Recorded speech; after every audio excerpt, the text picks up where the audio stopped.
More than 1,400 flights across the United States already cancelled today, and despite signs the shutdown could soon end, the Federal Aviation Authority is set to increase cuts to 6% of flights at 40 major airports. If the shutdown doesn't end by Friday, that number goes up to 10%. All this as air traffic controllers are missing a second paycheck this week. CNN's Gloria Pazmino is at Newark Liberty International Airport in New Jersey. Great to have you with us, Gloria. What are you seeing on the ground?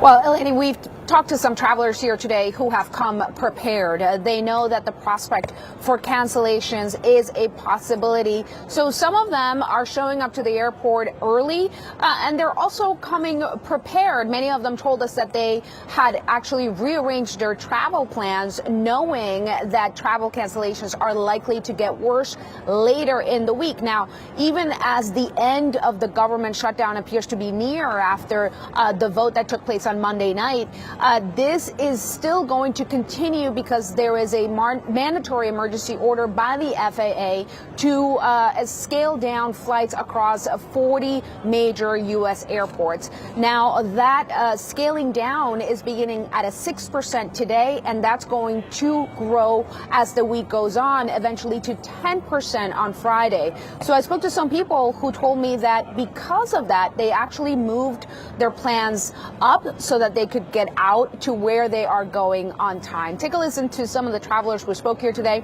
Many of them pretty patient, considering that some of their plans had to change last minute. Any sort of issues so far with your flight? So far, no, today, but I understand that tomorrow there's going to be another bunch that gets notified for the next couple of days. So our return flight is up for grabs. I have no idea. They let us move it to an earlier flight. So we feel like so far everything's saying it's on time. We're hopeful. Some of the passengers we spoke to here today also said that the airlines have been pretty good about notifying people ahead of time so that they're not showing up to the airport, not knowing whether or not their flight is going to take off. And what we're seeing here is that is helping things move along, right? There are not very long lines here. Security is moving well. So we're not seeing sort of a chaotic scene here at the airport because people are in communication with their airlines. As far as the cancellation picture across the country right now, there's more than 1,100 cancellations so far, more than 500 delays. And here at Newark Airport in New Jersey, which is, of course, a major travel hub, there are 62 cancellations as of this hour. And one last point, Eleni, that I thought was significant and interesting is that many of the international travelers that we spoke to here today told us they've had no issues. We know that some of the airlines are prioritizing international travel and trying to cancel the flights that are smaller, going to regional airports, so that those major routes are not disrupted. A major breakthrough in the Senate as the chamber approved a funding bill that could end what is now the longest government shutdown in history. It now heads to the House and must be approved there before it lands on President Donald Trump's desk for a signature. Here's what's in the deal. It's a stopgap measure to fund the government through January 30th. SNAP benefits will be paid through fiscal year 2026. Federal workers fired during the shutdown will be reinstated, and no more mass firings will take place through January. Ahead of the Senate's vote, Trump said he supported the plan. Based on everything I'm hearing, they haven't changed anything, and we have support from enough Democrats, and we're going to be opening up our country. It's too bad it was closed, but we'll be opening up our country very quickly. I'll abide by the deal. The deal is very good. Now, the deal does not do what Democrats have repeatedly pushed for throughout this process: extend the enhanced Obamacare subsidies set to expire at the end of the year. It does promise a future Senate vote on it, but the House has not committed to taking it up. The shutdown continues to be politically painful for members of both parties. Republicans have repeatedly shouldered the blame for the lapse in funding in recent polling, and this deal, struck by Democratic centrists in the Senate, has ignited a fight within the party about its strategy going forward. At the White House, I'm Juliet. Peanut butter. They love their peanut butter. At this Los Angeles food bank, they've seen a surge in people coming for free food since the government shutdown began on October 1st. They just don't have the money, and they need it. They need to feed their kids. Roughly 42 million Americans receive food stamps to help pay for groceries through the Supplemental Nutrition Assistance Program known as SNAP. But because of the shutdown, many November payments were not sent. It's just not easy at all. Even when the government opens back up, it's unclear when SNAP recipients like Chantil Manuel will get their benefits. The Department of Agriculture has to send the funds to each state, and the states then have to process it. Furloughed workers may also feel the financial burden for a while. More than 1 million federal employees have gone without pay during the shutdown. Personal finance columnist Jean Chatzky says those workers should contact their mortgage or car lenders if they're worried about missing payments. Many of these places have skip-a-pay programs or other forms of relief where they'll actually work with you. And air travel could still be impacted even after the shutdown ends. The FAA has had to gradually reduce air traffic because airports and air traffic controls across the country don't have enough staff to operate.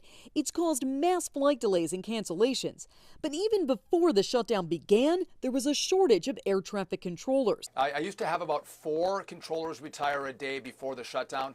I'm now up to 15 to 20 a day are retiring. Transportation Secretary Sean Duffy warns passengers may still see delays and cancellations even after the government opens back up. For Consumer Watch, I'm Jen Sullivan. Until a deal to end the federal government shutdown is inked, airlines must continue to follow the FAA's emergency order to incrementally reduce flight capacity at 40 major U.S. airports, rising to 10% by Friday. We were scared that it was going to delay like a whole day or more, but luckily it was only an hour. But hopefully this doesn't delay it more. Tuesday, the flight cuts rose from 4 to 6%, but Transportation Secretary Sean Duffy says that percentage is actually higher. The issue here is you saw more delays over the weekend than 4%. And we thought it's better to manage a reduction in flights, to systematically do it, to plan for it, than to let chaos ensue. Secretary Duffy visited Central Wisconsin Airport on day 42 of a record-long government shutdown, speaking to air traffic controllers who have missed 2 paychecks. We have some controllers who are put in a very difficult position. He warned that even when the government shutdown ends, air travel won't resume to full capacity immediately. I'm concerned that we're not going to have on day one controllers come back into the towers right away. There have been at least 638 reports of short staffing since the government shutdown began on October 1st. That's more than 6 times as many as were reported on the same dates last year. We had a 6-hour delay in Houston, and the weather was perfect.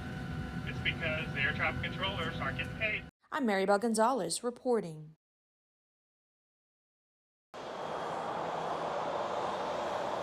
At SMF on Monday, passenger Ellen Davis was still thinking about her flight out when she got back.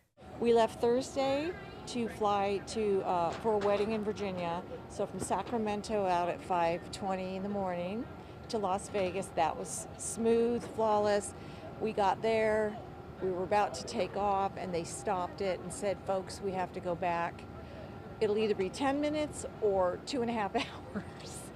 So it ended up being 2.5 hours. So we got it to Reagan National 2.5 hours late. Flight delays and cancellations are happening at airports across the U.S. as the government remains shut down. I was a little nervous, honestly, yeah.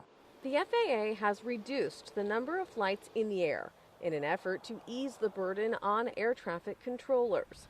More cancellations are expected in the coming days. Started out in Nashville, boarded my plane on time.